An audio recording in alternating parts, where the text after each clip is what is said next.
So there's this new poll out from Axios, and there are some stunning findings in it. Let me show you. Just 66% of Republicans and GOP leaners ages 18 to 34 have a positive view of capitalism. That's down from 81% in January 2019 when we first polled on these questions. That's a huge drop, guys. 15-point drop in that short time frame. 56% of younger Republicans say the government should pursue policies that reduce the wealth gap, up from just 40% 2 years ago. So it was a minority before. Now it's a clear majority that say you need to reduce the income and wealth inequality. That's amazing. This is Republicans, young Republicans we're talking about. In 2019, 58% of Americans aged 18 to 34 reacted positively to the word capitalism. That's plunged to 49% today. So now it's just under 50%. That's incredible. Back then, 39% of all U.S. adults viewed socialism positively. That has since ticked up to 41%.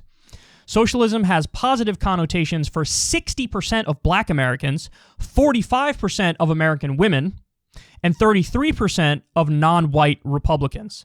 Those numbers have grown over the past 2 years from 53%, 41%, and 27%, respectively. So these are big moves, guys.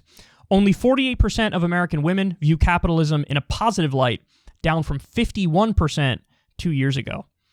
And so they also go on to say, today, 18 to 34-year-olds are almost evenly split between those who view capitalism positively and those who view it negatively.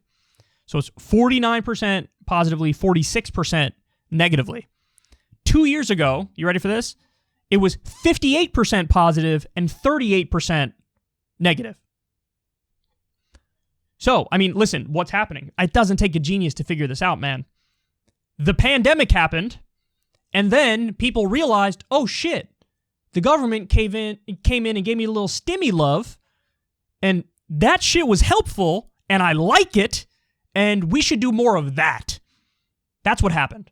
What happened is a pandemic, and through no fault of their own, people lost their jobs in the private marketplace, and they were like, oh, this is volatile, this is silly, this is dumb, this is unsustainable, this is fragile, we need to do something better, and then the government had to step in and say, here's some unemployment assistance, here's a stimulus check, and by the way, oops, we just proved to you guys that government could be a force for good if we want it to be. Shocker. Look at the New Deal. Look at Social Security, look at Medicare, look at Medicaid. I mean, duh, of course the government can be a force for good if they want to be. If you have the right rules, if you have the right laws, if you have the right programs, of course. That should be obvious. But for the longest time, people have been raised on this notion of Reaganomics and the scariest words in the English language, or I'm from the government and I'm here to help, and all that nonsense. The neoliberal era. Even Bill Clinton half agreed, or more than that probably, with the right-wing ideology. So now we were in a position where we had no choice. The government had no choice. Now, of course, they did things that were terrible too, like they bailed out all the corporations with no strings attached yet again. That's the downside of the bailouts and the spending. But the upside, people looked at that like, shit, I needed this, and this saved me. And that changed people's minds, man. Listen, material well-being will always be king. Material well-being will always override whatever silly culture war issue of the day or brainwashing propaganda you've been force-fed. And I think that's what this proves. So let's reiterate here. There was a 15-point drop even among young Republicans in just a few years in their support of capitalism. A strong majority of Republicans say, effectively, redistribute the wealth. You need to redistribute it. This is ridiculous. And the youth in the country is nearly evenly split on capitalism versus socialism. That says a lot. And listen, it gets back to a main point that we have on this show all the time, which is when you actually look at the polling data, when you look at the specific issues, people are overwhelmingly left. They want to raise the minimum wage. They want to raise, taxes on the rich. They want to raise taxes on corporations. They want UBI. It was 55% in the middle of the pandemic. So you go issue for issue. They want to end the wars. People are like, I'm on the left.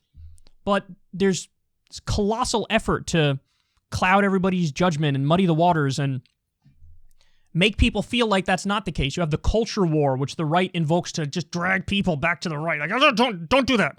What about religion? What about cancel culture? What about all this bullshit? Don't look at the economic stuff. Don't look at the economic stuff.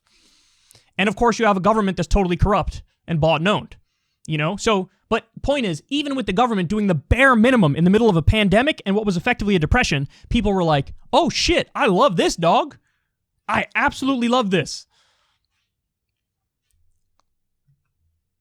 Telling you, man, you just need a competent social democrat who knows how to run.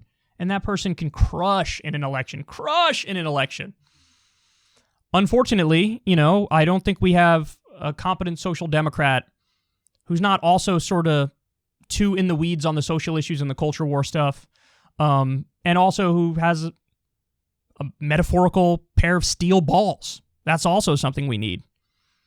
So it's a little upsetting because you see the potential and then you see the reality of who we get. We got Trump and then we get Biden. I mean, come on.